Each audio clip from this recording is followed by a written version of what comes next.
Hello everybody, this is Winterbrose, and welcome to Tips and Tricks for TaME, our texture extractor. This would be tip number 1 for those people that are interested in this product and like to use it.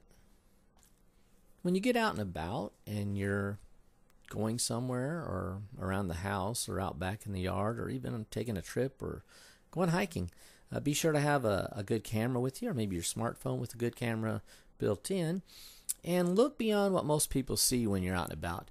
Just when you see things out in that are worthy of taking a picture, just imagine the textures that might be contained within that picture. So we're going to give you a quick example.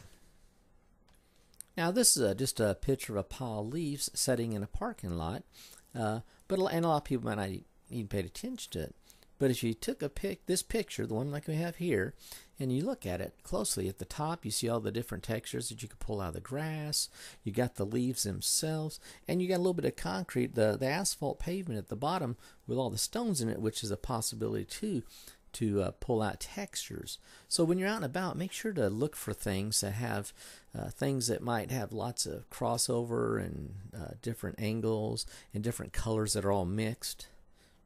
And another thing you can do is if you see something like this and you're interested maybe like in the browns or the blacks from the leaves, just go ahead and get closer to the object and take a even better picture with your camera.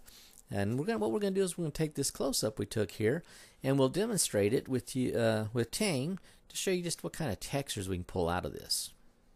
So here you can see we pulled up TaME version 3. Now it might not immediately, we've loaded that image, the close-up of the leaves, and it might not immediately look like anything that might wow you in the panel over here, the preview panel. But what we're going to do is we're going to go ahead, it's quite a high resolution image, so we're going to go ahead and make a few changes here. We're going to go into mirror mode, and we'll just go to 256 of the selection size. And we'll just start clicking around. And if you watch the over here, the texture preview, you can see all kinds of, you can come up with all kinds of cool, look at this. This texture has almost looks like a skin from that leaf over here on the right. And you just get click around and you can get mixes and matches of the colors.